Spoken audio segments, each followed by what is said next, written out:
Hi, my name is Josh and today I'm going to talk to you about health and safety. Health and safety laws are very important to keep us all safe and are often overlooked. Every year lots of people are hurt or harmed at work because of a failure to follow basic health and safety guidelines. One of the first steps in changing this is knowing what these guidelines are and how to follow them. The Health and Safety at Work Act of 1974 covers all of these issues relating to health and safety in Britain. It acts as a guideline for employers, employees and everyone else related to a business, such as suppliers of materials. If any of these people violate these guidelines, it may lead to fines or maybe even imprisonment. The maximum sentence is 2 years, so you can see that enforcing these rules is very important. So the employer has a certain amount of responsibility to ensure that the guidelines are followed. They should ensure health and safety as far as reasonably practical. This means that they should make sure the Health and Safety Act is followed to the best of their ability. This is open to interpretation. If they have more than 5 people working at a company, they must write up a health and safety document that should be given to all employees.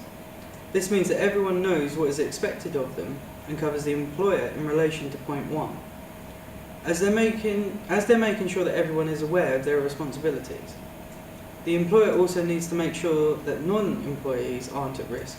So for example, if someone mops a shop floor, they should make sure that a wet floor sign is put up so that no customers slip over. They should also maintain a safe work area. This could involve a lot of things, such as keeping on top of building work and making sure employee facilities are in good condition. Employees should also be given any training needed to keep them safe. This is similar to point 2, as employees need information on how to keep themselves safe. This could include training on things like lifting heavy items correctly.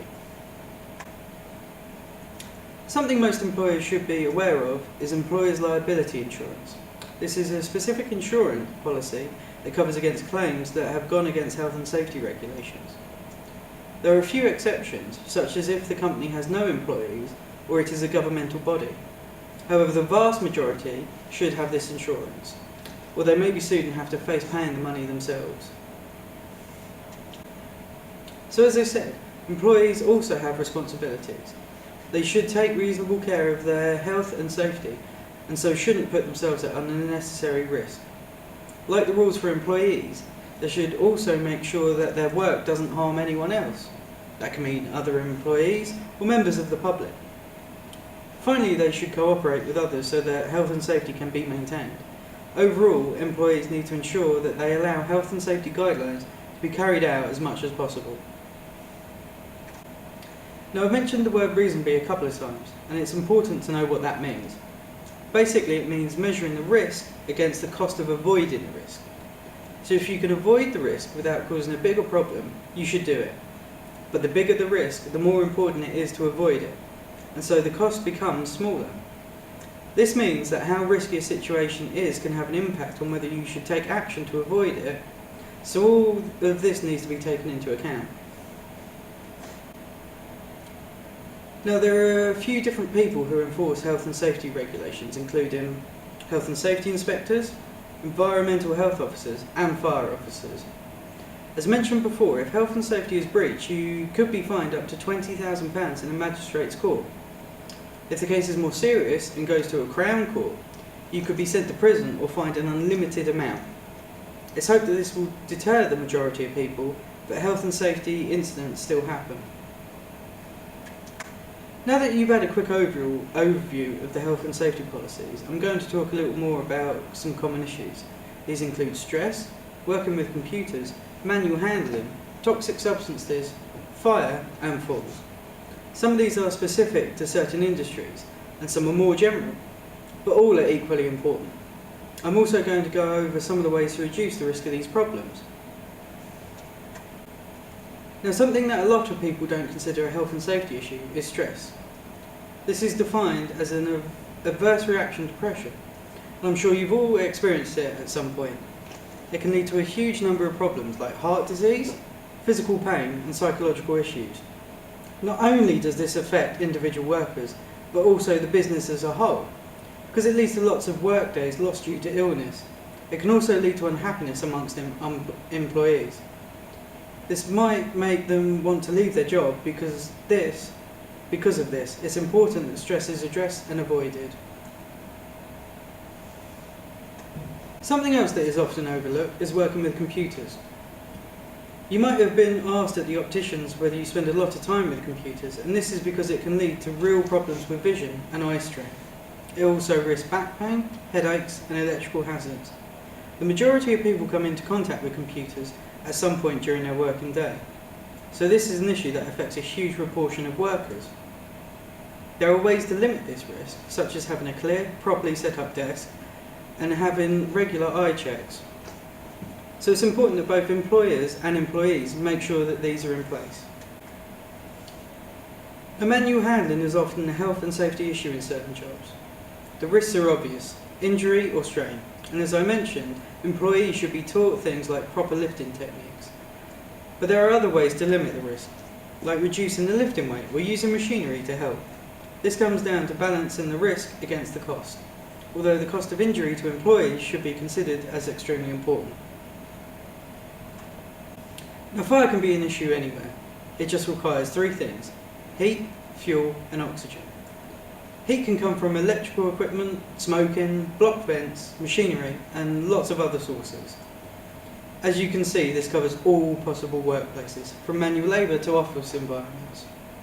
Now, the fuel can come from lots of sources too: paper, plastic, chemicals, clothing, etc. So again, these cover a variety of workplaces. And the oxygen can come from anywhere that is ventilated. So most of you will know how to avoid the effects of fire. The main ones are having working fire alarms, fire extinguishers, and having a procedure in place in case a fire breaks out.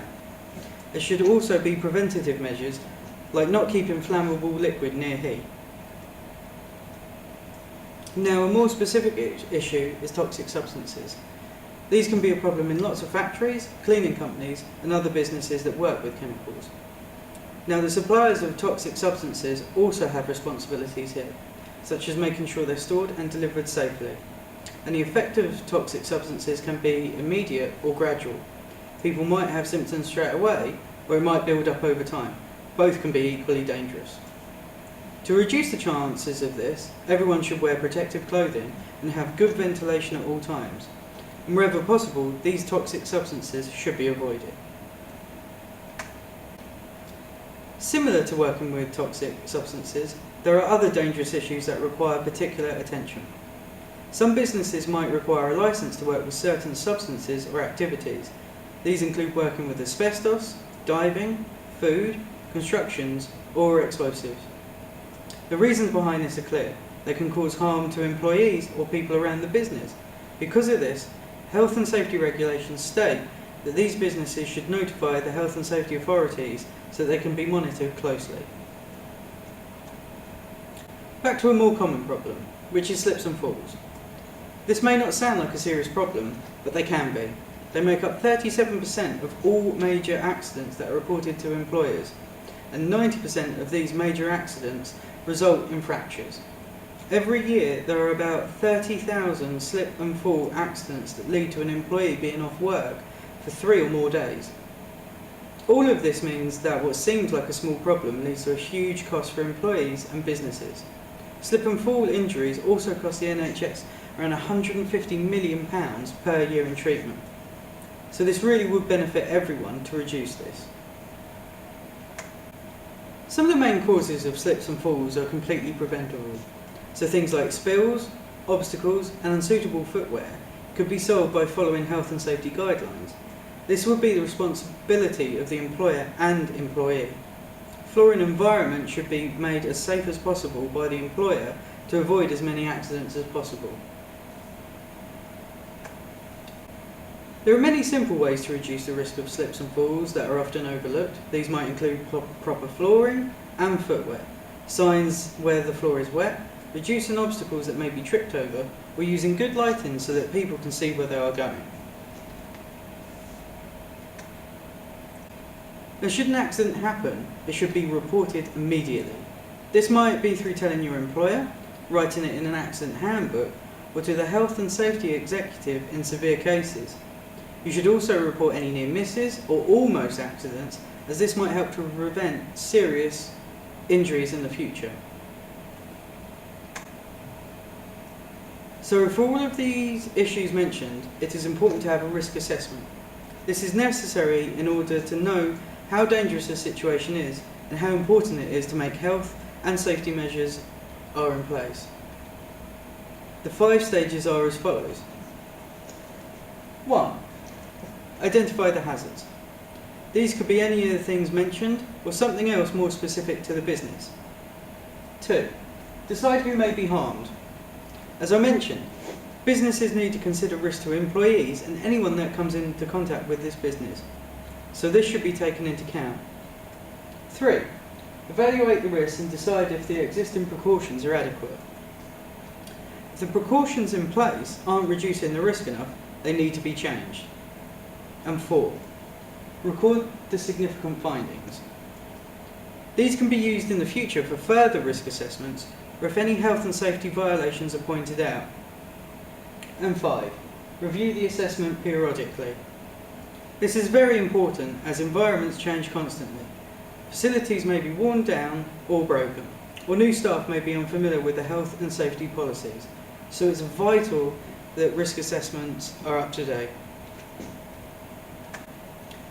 I'm now going to take you through a few different kinds of safety signs.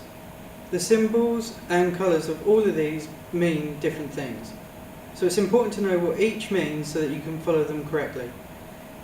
Making sure that these signs are in place is the employer's responsibility, but making sure they're followed is the employee's responsibility.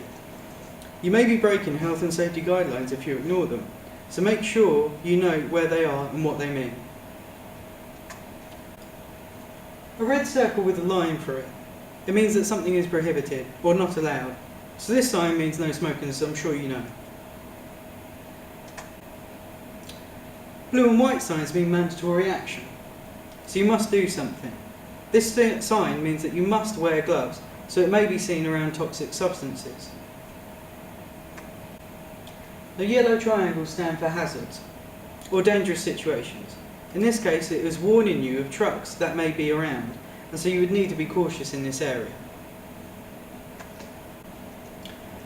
Red and white signs can be square or rectangular, and that means that fire equipment is nearby. You should pay attention to these so that you know where fire extinguishers and other equipment are in case of a fire. And finally, green signs are rectangular or square and are here to tell you about other safety equipment. In this example, it tells you the location of an emergency phone. These might be needed in case of other emergencies not involving fire. And so in summary, the Health and Safety at Work Act was put in place to protect workers, although many people are still violating it. It is the responsibility of everyone within the business to make sure that the regulations are in place, as far as this is reasonably practical. Every industry and business has its own specific health and safety problems that should be addressed, and simple precautions might prevent accidents happening in the future. To assess these issues and precautions, regular risk assessments should be carried out. As I mentioned, these should also be regularly updated so that they cover any new problems. Knowing what safety signs mean can also help you to protect yourself and others, particularly if there's an emergency. You should always make sure that you know where they are within the building. Finally, thank you for listening. I hope this has been helpful and you feel a little more informed about health and safety.